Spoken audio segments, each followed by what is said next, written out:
Saber, entender, compreender, conhecer, descobrir. Ouvir. Bandeirantes Acontece.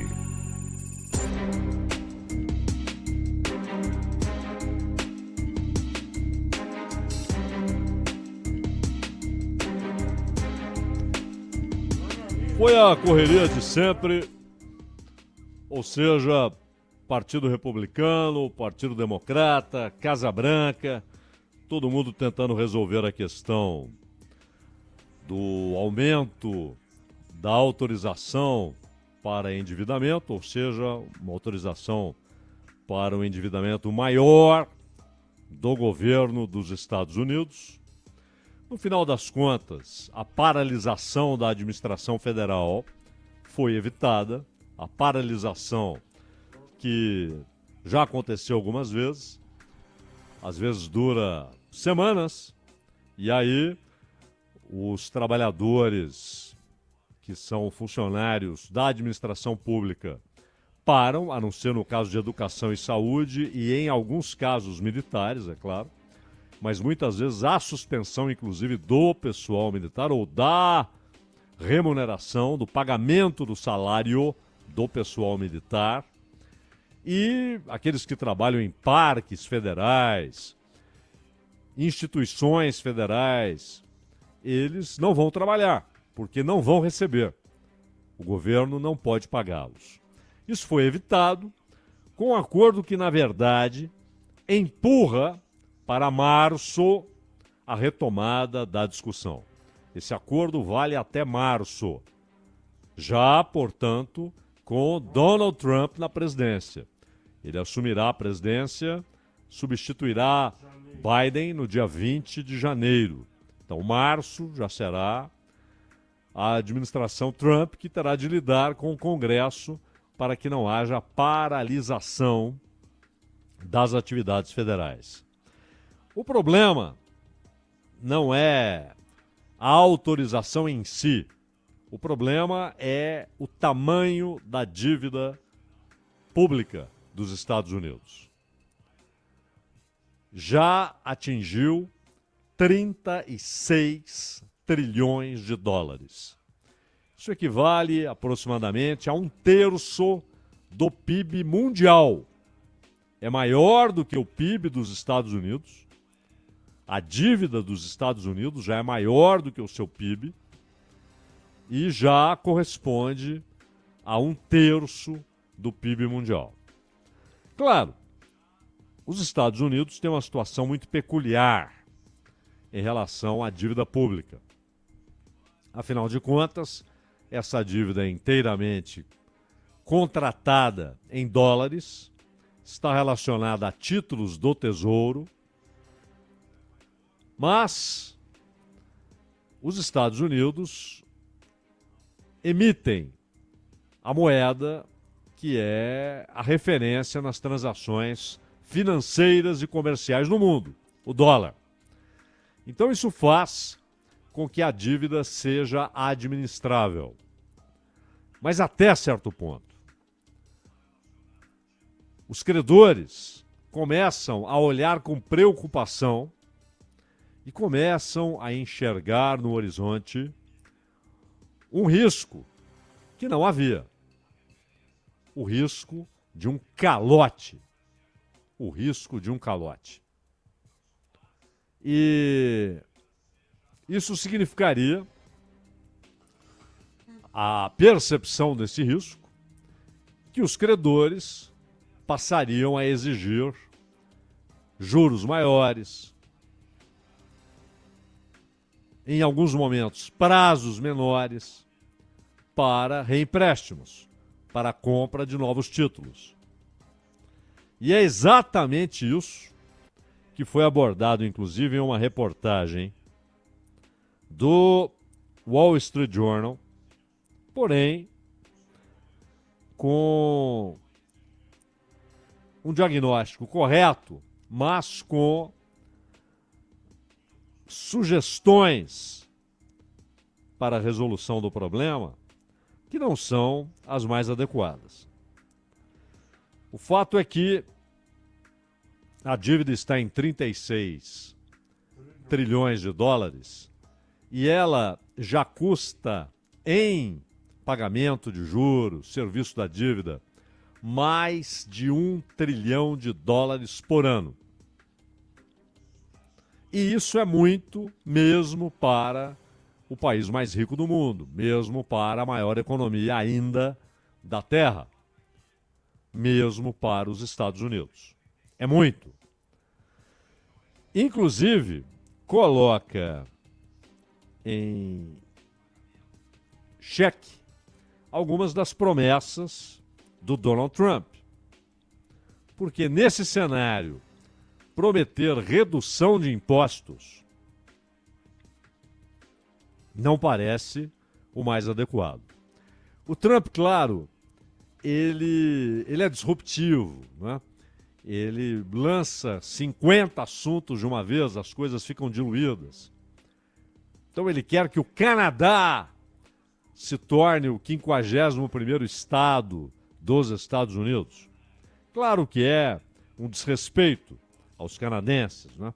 E ele diz, não, eles iriam economizar em segurança, gastos militares. E afinal de contas, o Canadá custa 100 bilhões de dólares por ano para os Estados Unidos. Está falando em proteção militar, essas coisas. Então, ao mesmo tempo que ele diz que vai taxar produtos que saem do Canadá para o mercado dos Estados Unidos em 25% do Canadá e do México, que são parceiros preferenciais dos Estados Unidos. Aliás, foi no governo Trump que se redesenhou o NAFTA. Mudou de nome, né? Passou a ser o Acordo México, Estados Unidos-Canadá, o México, Canadá e Estados Unidos. Mas é o NAFTA, redesenhado, reelaborado, novas regras. Mas há um acordo preferencial. E aí ele vem com essa, de o Canadá se tornar o 51º estado dos Estados Unidos. Se isso pode ser levado como piada, porque é claro que essa decisão cabe aos canadenses, né? E não há nenhum movimento nessa direção, ao mesmo tempo ele ameaça tomar o canal do Panamá. Ele chama de retomar, porque o canal foi construído pelos Estados Unidos e passou plenamente para a administração panamenha no governo Jimmy Carter. Ora, qual o país que mais se beneficiou ao longo da história do Canal do Panamá? Os Estados Unidos. Inclusive, no seu comércio internacional. O canal facilita muito a passagem de mercadorias do Atlântico para o Pacífico e torna muito mais barato o transporte de mercadorias. Ao mesmo tempo, o Canal do Panamá, vale ressaltar, ele é construído em razão da política americana de apoiar que o Panamá fosse independente e não território da Colômbia. Então as coisas não são como Trump diz. O Canal do Panamá pertence ao Panamá. Inclusive, com a devolução da sua administração e controle ao Panamá pelo governo dos Estados Unidos em ato oficial de Jimmy Carter. E ele não para aí. Ameaça Brasil e Índia, dizendo que são países que tarifam muito os produtos dos Estados Unidos e que ele vai devolver na mesma moeda. Na verdade, não foi uma escolha aleatória. Ele falou em Brasil e Índia porque são dois países do BRICS. E ele quer que Brasil e Índia se afastem da posição da China e da Rússia na defesa da desdolarização das relações comerciais e financeiras.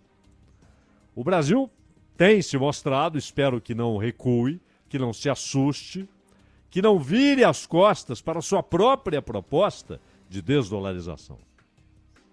Mas esse é o ponto-chave. Até porque os Estados Unidos têm superávites com o Brasil comercial. Os Estados Unidos não podem, em relação a qualquer momento da história, não podem reclamar das relações comerciais com o Brasil. Pelo contrário, são relações benéficas para os dois lados, mas muito mais benéficas para os Estados Unidos. Até porque garantem a entrada de produtos industrializados, já que ambos são grandes produtores de alimento. Não é nessa área que se dá a principal parte do comércio bilateral. Por isso que a China é o maior parceiro comercial do Brasil, mas os Estados Unidos compram produtos com valor agregado maior do Brasil, mas vendem produtos com valor agregado, produtos industriais, tecnológicos, como a China. E como quer fazer a União Europeia. O acordo, aliás, proposto pela União Europeia é péssimo para o Mercosul. Péssimo para o Mercosul. Tem sido vendido com um discurso repleto de idealizações, romantizações, ilusões. Mas ele será muito melhor, como disse o presidente do Paraguai. E ele disse isso não contra o acordo, mas para dizer aos europeus, parem de se opor. Talvez o acordo nem saia, já que França, Irlanda, Polônia, Hungria e agora a Itália. Se a Itália de fato aderir ao não, aí você tem mais de 4 países, o mínimo é 4, com 35% pelo menos da população da União Europeia, considerando França e Itália juntos. Então, é nesse cenário que Trump e agora também a administração Biden olham para o risco da desdolarização e veem uma tragédia para os Estados Unidos. Com uma dívida de 36 trilhões de dólares, que é maior do que o PIB do país, com sinais inauditos, inéditos, nunca houve algo parecido em relação à dívida dos Estados Unidos, com sinais que chegam aos credores de, talvez lá na frente, já não se descarta o risco de um calote. Isso tenderá a produzir exigências maiores, de juros mais altos e, em alguns casos, prazos menores. Mas não é só isso. A dolarização da economia mundial, o padrão ouro-dólar substituiu o padrão libra-ouro, mas o padrão ouro-dólar desapareceu, o padrão ouro-dólar, em 71, no governo Nixon. E sem o padrão ouro-dólar, houve uma enxurrada de dólares no mercado, que se transformaram em empréstimos. O Brasil, aliás, tomou febrilmente empréstimos, pagando 3%, 4%. Quando há uma mudança radical na taxa de juros dos Estados Unidos, o que era uma taxa de 3%, o que era uma taxa de 4%, salta para mais de 20%. E vem a quebradeira, a produção de hiperinflação e a crise da dívida, que atingiu Brasil, México, Israel, Turquia, Argentina, atingiu pesadamente. A Argentina, já nos anos 80, optou pela moratória. Não tinha condições de pagar. O Brasil mergulhou em hiperinflação, arroxo salarial, os famigerados acordos com o Fundo Monetário Internacional, e não havia saída. Eram empréstimos em dólar. O país precisava de dólares, inclusive para importar, para suas reservas, porque o comércio internacional é movido a dólar, as relações financeiras são em dólar, e o dólar tornou-se instrumento político, instrumento de dominação imperial, na medida em que o seu predomínio, a sua hegemonia, permite o sistema de sanções contra a Rússia, contra a Coreia do Norte, contra o Irã, contra a Venezuela, contra Cuba. Qualquer dissidência entra, agora contra a Geórgia, qualquer dissidência entra no rol das sanções. Coloca aquele país na lista dos que serão sancionados de maneira imperial pelos Estados Unidos e pelos estados vassalos da Europa. Reino Unido, Alemanha, Itália, França, Espanha, estados vassalos do Império. Eles não apenas ratificam as sanções, como auxiliam para que as sanções funcionem efetivamente. Empresas europeias são tolhidas, perdem liberdade de negócios para não serem punidas pelos Estados Unidos com a concordância dos estados vassalos da Europa. Ora, instrumento político de dominação, instrumento político de imposição de sanções, instrumento elementar para que os Estados Unidos consigam lidar com a sua dívida, que já está custando perto de 1 trilhão e 200 bilhões de dólares por ano. E isso vai se tornando insuportável mesmo para os Estados Unidos. E a dívida não para de crescer. Não para. Ou seja, há cálculos, inclusive nessa reportagem do Wall Street Journal, isso fica evidente, que os Estados Unidos podem chegar a uma situação daqui a 10, 15 anos com uma dívida que se aproximará do dobro do seu produto interno bruto, que superará 50 trilhões de dólares. É insuportável. E aí você tem essas crises pontuais com o orçamento, até que haja autorização para um endividamento maior do Estado. Mas, ao mesmo tempo, republicanos e democratas não tocam no problema. E continuam alegremente concedendo ajuda, financiando a guerra na Ucrânia. Ora, as armas entregues à Ucrânia não são pagas pela Ucrânia. A Ucrânia não tem dinheiro para isso. Elas são pagas pelo contribuinte dos Estados Unidos.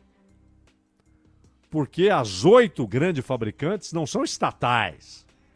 São empresas privadas, controladas, aliás, inteiramente pelo capital financeiro. E essas empresas não querem saber se a arma é para a Ucrânia, se é para a China, se é para a Rússia, elas querem receber. E aí o contribuinte americano tem de pagar. São guerras caras. E ao mesmo tempo, a movimentação na política externa imperial é no sentido de produzir mais guerras. Taiwan pode ser a causa de um confronto com a China. Há uma espécie de OTAN do Pacífico, né? Uma reprodução no Pacífico do Acordo do Atlântico. Com a Austrália, com o Japão, com a Coreia do Sul. Aí é o cerco, a tentativa de cerco à China. Golpes promovidos pelos Estados Unidos, agora na Romênia e na Geórgia, aliás, pelos Estados Unidos e pela União Europeia. Golpes. Um golpe na Romênia e uma tentativa de golpe na Geórgia. Na Geórgia, o governo resiste, mas há uma tentativa de fazer algo muito parecido com o golpe que os Estados Unidos promoveram na Ucrânia em 2014. Golpe promovido pela dupla Obama e Biden. Biden era o vice-presidente. Foi à Ucrânia, inclusive, à época. Aliás, arrumou até um emprego para o filho dele. É uma empresa ucraniana, como se sabe, o Hunter Biden. Tudo isso custa muito dinheiro. E o endividamento ainda é administrável por causa da força do dólar. Porque o dólar é a moeda do mundo, desde Bretton Woods. Mas continuou sendo o mesmo depois que desapareceu o padrão ouro-dólar no governo Nixon. Continuou sendo. E a possibilidade de desdolarização que é recebida com silêncio nervoso pelo governo Biden, é recebida pelo Trump abertamente como um desastre para os Estados Unidos. Pela enésima vez, lembremos que Trump disse que a perda dessa hegemonia monetária, a desdolarização das relações comerciais e financeiras, e ainda que isso fique restrito a um grupo de países, mas se entre esses países estão China e Índia, estamos falando do segundo maior PIB do mundo, e que caminha para ser o primeiro, que é a China, e da Índia, que vai passar Japão e Alemanha sim. A Índia se tornará em breve o terceiro maior produto interno bruto do mundo. E cada um deles com 1 bilhão e 400 milhões de habitantes, ou seja, um mercado imenso. E a China representando o maior exportador de manufaturados do mundo. Então, ainda que fique restrita aos países do BRICS e mais alguns que resolvam aderir, o fenômeno da desdolarização representará para os Estados Unidos, nas palavras do Trump, o que representaria uma derrota militar em uma guerra mundial. A comparação parece exagerada, porque o Trump é exagerado, é histriônico, mas ela é correta. A analogia que ele fez é correta. Perder essa hegemonia monetária será perder uma guerra de proporções mundiais. E com essa consequência que agrava muito o tamanho do problema, aumenta o problema e agrava o problema, agrava profundamente o problema, que é dificultar para os Estados Unidos a lida com o problema da dívida pública. Ter dívida maior do que o PIB não é algo inédito. Vários países europeus têm uma dívida maior que seu PIB. A Itália, inclusive. Não são apenas os pequenos países. Mas, no caso dos Estados Unidos, o tamanho absoluto, não relativo, absoluto da dívida, torna-se um imenso problema, que só é administrável porque os Estados Unidos são o país soberano na emissão do dólar. Se o dólar perde, ainda que parcialmente, a força que tem nas relações financeiras e nas relações comerciais, o problema se tornará uma emergência. E tanto republicanos quanto democratas não tocam no problema. Ficam na superfície, lidando apenas, inclusive com oportunismos político-partidários, né? Ficam lidando apenas com essas consequências pontuais de autorização para um endividamento maior. E é claro,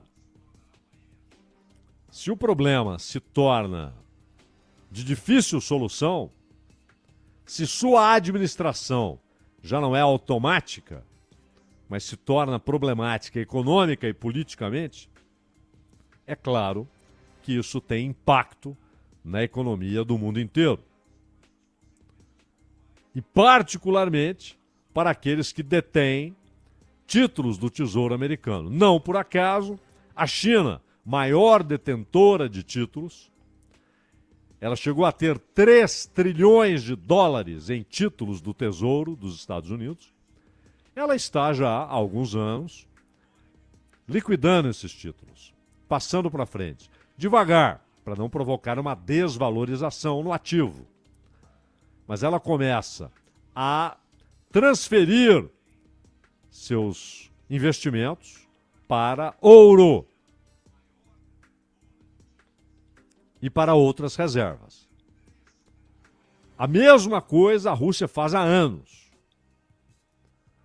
transformando o dólar em ouro, evitando sanções e evitando, daqui a alguns anos, ter de lidar com um calote cujas proporções seriam globais, meu caro Danilo Gobato. Lembrando que o tema